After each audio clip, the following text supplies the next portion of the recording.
We got Mike in Ohio. Yeah, nice to talk to you guys. Hi, Mike.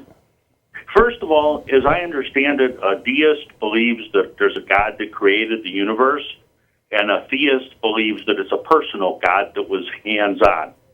Well, I'm what we call a double deist. I believe in a very hands-on God. When you talk about double deism, everybody I've told about double Ds either says, oh my God, or what, Jesus Christ, okay? As soon as they see him. So that's my proof of the existence of God, is in the existence of double Ds. Now, my real question is, why in all religions, it seems, is there no humor?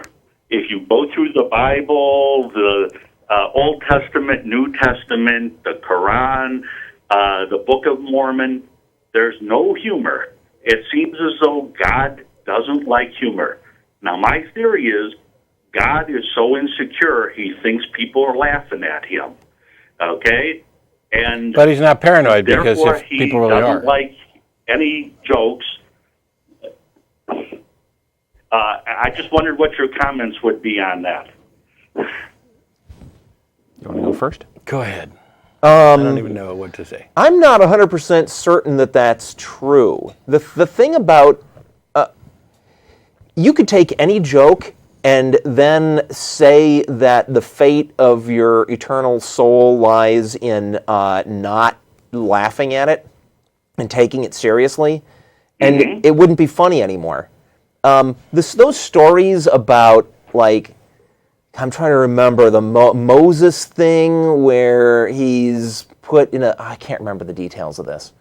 There's something about the Moses story where he's a little baby and he's put in a basket, and the Pharaoh asks for some very specific thing to happen, and because of the fact they put Moses in a basket, he gets away with it. They killed all the babies under 2. Yeah, well, that doesn't strike me as very funny. But wait a minute, what's the potential comedy in that? I don't know. You brought it up. I didn't bring it up as funny. My mistake. But anyway, there could be things in the Bible that are meant to be funny. How would you know? Good question. I think what may be the case is because there's so little humor in the Bible, the adherents seem bound and determined to provide the world with humor on behalf of the Bible, which is how you get things like creationist museums where people are riding dinosaurs. Sure, and yet to me it's so easy to come up with humor. Like I was thinking, at the Last Supper, Jesus could have been asked by Judas, what do you think of capital punishment? And Jesus would have said, well, I'm in favor of it, of course. Okay? Which was a little ironic in light of what was to happen the next day. Yeah, there's the classic joke of what happened the next day, where Jesus is up on the cross and says, "Hey Peter, I can see your house from here." Okay. Yeah, but those are all jokes about religion, right? I think one of the reasons, I don't know that this is anything to particularly criticize him for, because it's not like you find a whole lot of jokes in anything that's meant to be talking about a serious subject and treating it seriously. So But yet, to me, humor is the best way to treat serious subjects often, because you can't do much about them, so you make a joke about it. Yeah, but they're making the case that you can do something about them. Is that's the difference? Okay, well, it just seems to me that God has very little humor in him, as you can see from many of the acts in the Old Testament. I don't know. I think you can make a case that, given some of the things that happen, maybe God has an incredible sense of humor, and this is all some cosmic joke. He's testing the gullibility of people. Although I wouldn't particularly find it funny as much as just being a dick. But hey, yeah, I would have to agree. But and also, though, I think it carries over into religious people, who also seem to have very little sense of humor. I don't buy that at all. When they're taking it so seriously that they can't see the other side of it. I don't buy that at all. I not remotely. Even some of the biggest firebrands you've ever seen, I find that they do actually have a sense of humor. It may not be, they may scoff at base humor and toilet humor and whatever else, but One of the things that you'll notice about preachers, and particularly good preachers, anybody who can get somebody to follow them in something, is that those people tend to have a good sense of humor and use it. Even in some of the most strict, we're going to pound the Bible and praise God, the preachers that get up there have a good sense of humor. They use it appropriately within the context of what they're talking about, and of course, their congregation has to have a good sense of humor. Otherwise, it doesn't work. So I don't really see the accuracy. Now, when we atheists get some people to call in with some examples of that, because usually what I find is Christian humorists tell some lame-o, G-rated joke, and then say how they got saved, and everybody applauds for the fact that they got saved, but nobody thought the joke was that funny. No, I'll completely agree with you that I'm not aware of a single, Christian stand-up comedian that can make me laugh.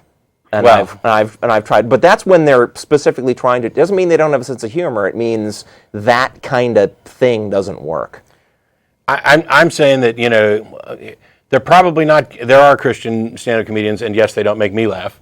But you're saying they don't have a sense of humor, and I'm saying that I completely disagree, because I have yet to go to a church service where the person standing up there doing the preaching did not begin with they're going to begin with a joke, or they're going to include some humorous anecdote that's going to catch people's sense of humor.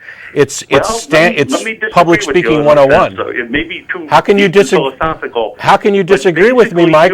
Mike, how can you possibly disagree with me when I said I have not been to a church where that didn't happen? Well, no. I'm saying that to me, the basis of humor is a large part being able to see an opposite side of a situation, okay, and the other side of an argument even. If you're very religious, it's usually because you don't really see the other side. You only see your side. I disagree there, too. The other side is just evil. I disagree there, too. They see the other side. They just don't see it in the same way that the other side sees it. Otherwise, they'd agree. Okay. Well, and I don't see people seeing the other side, because they're not really responding as though they did. Okay.